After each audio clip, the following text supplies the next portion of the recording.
Jason is death. He is the face of death. If you see Jason, that white face, you're gonna die. With Friday the 13th, you're tapping into the title alone. It was one of the most perfect titles for horror history. That's a horror movie. Killing naked teenagers, interestingly, in the woods with household implements. There you go.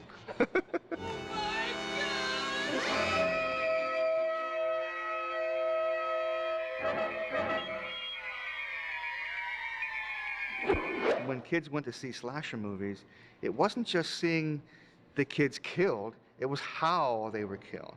The more unique, the more it was a magic trick. Even Friday the 13th went for the 3D effects, you know, just to keep it interesting. All these guys, Kane, Robert, England, Tom Savini, myself, you know, Tobin, all have a presence of some kind. You can't kill him. You can't. You can't. In these movies, if you kill him, then you've now lost the superhuman element and the superhuman fear element. Once that guy gets killed off, then the movie is not that scary anymore. You won't see it twice. One of the things is that basically Jason is the shark. You know, he doesn't die. You can't kill him no matter what you do. He's been blown up. He's been cut into pieces. He's been just about everything that you can imagine, but he just keeps coming back. You're a human version of Jaws. You have no reason, you just do it. To not be able to express yourself verbally. Then you have to kind of create a character by your movements and your actions and the way you look and the way you walk. The most common thing is you gave me nightmares, or you scared the bejesus out of me, or you creeped me out when I was in high school. You can get an attitude by standing still, or you can get an attitude by huffing and puffing. And it's just like, you know, which one is really the one that's going to scare somebody the most? Well, the element that really makes a slasher film work, in my opinion, is surprise and the building up of tension and how the actors can be really convincing about fear, because there's that real visceral fear. It's always the innocence of a horror movie. You know, when it first starts out, like, there I was, you know, walking in the town, you know, skipping, enjoying my life, missing the turn to Camp Crystal Lake.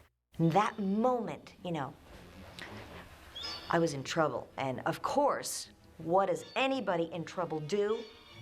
They run into the woods. There's always like 2 or 3 couples and the odd guy out who's not part. He's always Bob's best friend. Why did he have to come along with us, you know? Yeah, you definitely need the odd man out, someone like Shelley, because a lot of the audience feels like they're the odd man out, and the odd man out is the character that they relate to more than anyone else. Why do people love to go see horror movies? You know, that it must make them feel alive to get that feeling of, you know, that anxiety of, oh my God, don't run into the woods, don't, you know, because that's what happens when you're watching those movies. They came out, especially Halloween and Friday the 13th, at a time when there was no horror movies. And there certainly wasn't horror movies like that, you know, with the mask and, you know, no talking, and it endured because of quality, you know, the movie. You can tell that the director and producers and the crew and the writer, they put their heart and soul into these movies. And I know for a fact because of doing Halloween, right? So, and that gets conveyed on film. You can feel that when you're watching a movie. It's not just something that just slapped together and just, they got lucky, you know?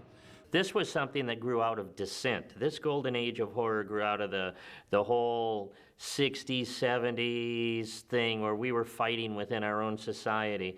And I think it was a very big milestone. It, Halloween, Nightmare on Elm Street, they all came within a certain time period of about 8 to 10 years that I think really forced a change in movies, forced a change in prosthetics and practical effects, and forced a change in the way that we actually look at things.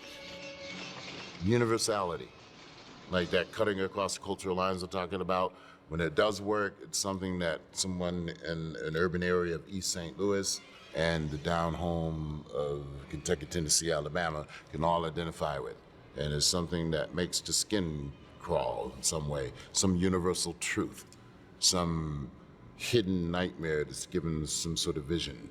We go to those movies for a basic scenario and we get it. And then we want to go, yeah, and have the blood fly and have a good time and walk out and I mean, why do you ride the same ride at Disneyland over you've already ridden it once?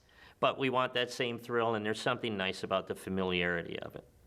The realm of horror, from its inception, deals with the Shadow Kingdom, deals with the underworld, deals with, like Jekyll and Hyde, man dealing with his own darker side.